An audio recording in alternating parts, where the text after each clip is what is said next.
In my last video, I discussed context rot and cited a paper by Chroma. Then I thought I barely scratched the surface with definitions. Why not go deeper into it? Because it's really interesting to look at context rot in action. So let me build on what we already know. LLMs do not actually read your entire conversation fresh every single time you send a message. They process everything that has come before, every token of it, every single time.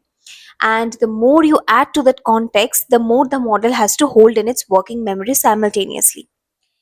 The assumption has always been that the modern models handle this uniformly, meaning the 10,000th token should be processed just as reliably as the 100th one. Chroma's report shows that this assumption is simply wrong. Now, there's a classic test in AI research called needle in a haystack. The idea is as simple as it sounds.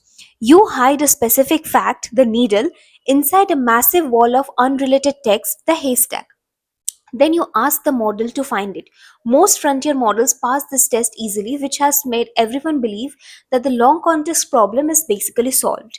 But Chroma points out that needle in a haystack is fundamentally just a word matching exercise.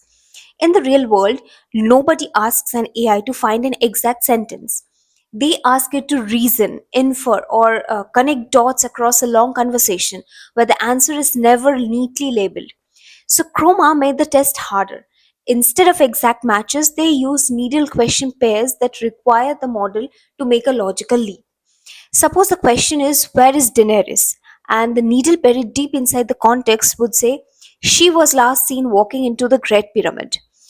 Now, to answer this correctly, the model would have to already know that the Great Pyramid is in Marine and then make that connection. And what happened? As the context got longer, performance consistently failed, even when the task itself did not get harder. They kept the task difficulty constant, only the amount of surrounding text increased, and that alone was enough to degrade the model.